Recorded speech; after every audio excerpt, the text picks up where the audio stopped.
What's up, YouTube viewers? Renaman OSK. We're here with the special reveal here and a panel on the new map, Velvet Shell. Guys, if you like the video, please hit it with the thumbs up and enjoy. But now we're going to head to spawn points. I'm going to pass it to Nash. Sure. Yeah, we have the 3 spawn point map with this new map.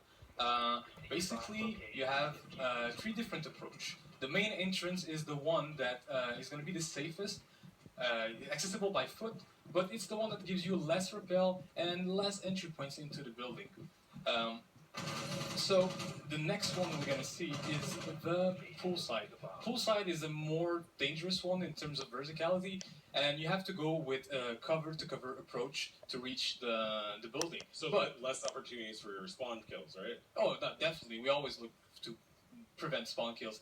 And the last one, and it's my favorite, it's the Ruin. Not only it looks cool, but it gives you a really nice sniping spot from the get-go. But the rest of it is mostly a pretty classic rainbow approach, but the sniping spot is really the value here. So glass mains are going to be really excited about that, aren't they? Yeah. Cool. Now, Punji, you got a chance to play a little bit on Coastline. What are your thoughts on the approach into the map? So far, I'm really excited about the map. It's been really exciting. I feel like I'm a lot louder than everybody else. No, it's a very clean art style compared to a lot of the other maps, and so where a lot of times you can kind of blend in with a lot of backgrounds, I feel this one, target acquisition is going to be super fast. People are going to be spotted really easily, while the outside of the map's really busy, which gives a lot of opportunity for valve cams, things like that, to be really well concealed. Nice. So, cool. That's good. Well, that is awesome.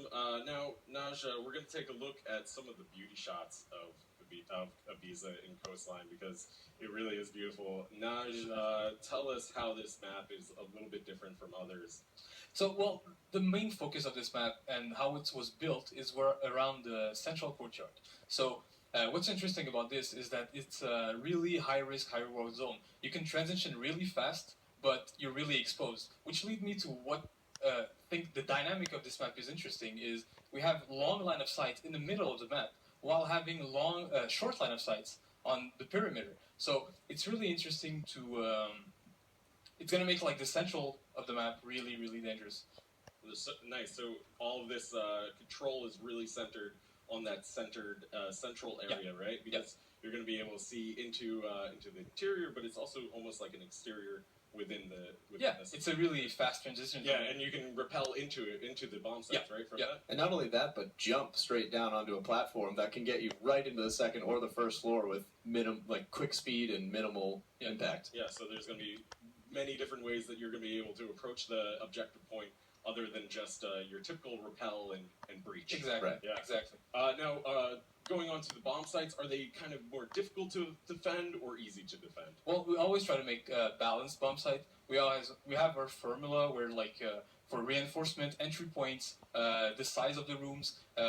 So it's a pretty classic and really balanced in terms of bomb site. But the thing is as well, we always try to bring different strategies, possibility of strategies into those bomb sites. So and make them all viable. So you can bunker, you can roam, you can play as you want, and that's what we would like to see. Like see the team express themselves and how they play how they want, and it's still viable. And one of those ways that you're providing players an ability to express themselves is through the destructible floors, right? Yeah. The whole second floor is going to be. What is it, 4 drops all over that? Yeah, there's 4 hatches and a lot of line of sight floors, so it's going to be really interesting to see. Nice.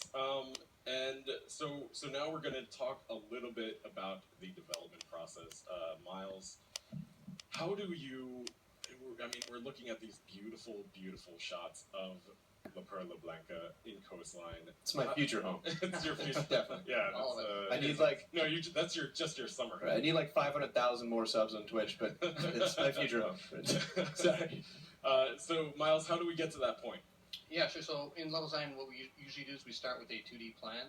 So we start by mapping out all the areas and the architecture. So we have to do some research into other structures that have been built that way. And once we have done this, then we